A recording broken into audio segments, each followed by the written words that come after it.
Through the film, I was working on another movie at the time and very much focused on that and not wanting my attention to sway. And I got a call that was like, you know, this is a really big deal, and I know that you're focused right now, but you really have to read this. And I did, and I really, it really said something to me. It really like stirred something up in me, and I auditioned for the role very conventionally, and I got it, and I was really, really lucky for that. I read the book while I was on set a few months prior, actually, and I didn't even know it was going to be made into a movie. And then, you know, when it did, I mean, when I read the book, I knew that I wanted to play James. I mean, that was, you know, what connected or what struck with me.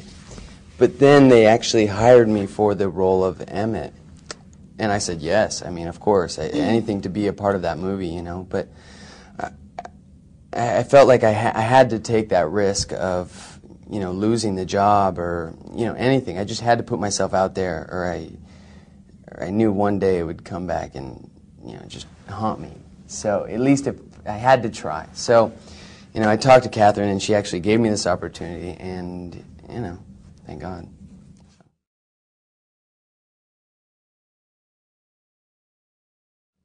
I play Bella, who is the character that you basically see the story through. In the book, it's a first-person narrative. Everything is what she's saying. She tells the story.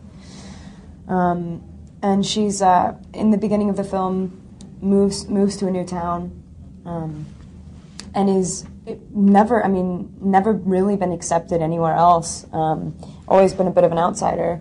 And for some reason, people are, like, taking an interest in her, and she feels that there's nothing special about her at all, and it's just like the town is weird, like something weird is going on. And then she meets this vampire. She doesn't know he's a vampire, but there's literally like a physiological need, like it's instantaneous, like physical attraction, emotional attraction. It's just like mind-boggling. And she really wouldn't be one to give in to something like that, but it's so overpowering and so beyond her that she's driven to basically die for it. She would do anything for it.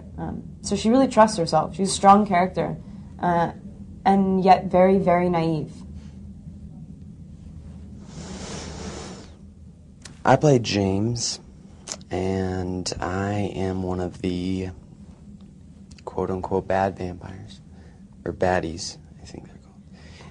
Baddies, yeah. So I hunt humans, basically, and then I come to this world in Washington where they don't.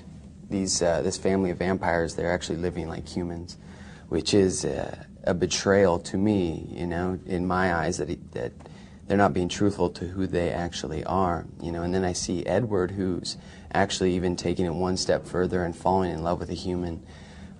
Which is, you know, something that you don't do. Being that we're immortal, you don't do it. You know, you'd have to deal with these people, this loss over and over, and be so heartbroken, which they've all gone through. And so it's this, you know, it becomes an obsession, basically. So now I have to figure out why he's doing this and what's making him take that risk, and, you know, being that it's Bella, and so I have to figure out why they are all doing this, and, you know, I don't understand it. It's something that scares me, and so I just have to destroy it, and so that becomes my new goal, and so I don't even try really to understand, or we don't sit down and have a cup of coffee and kind of, you know, go over everything.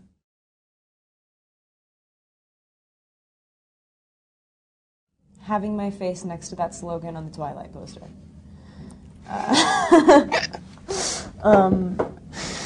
Oh, God, that's like such an impossible question. I mean, if you had to live forever, I think it would be impossible to live without something that, or someone. It's someone, yeah, someone that you're living for. I mean, we're pack animals, and we have mates. That's like fundamentally who we are. So probably the same thing that Edward and Bella would live for, which is each other.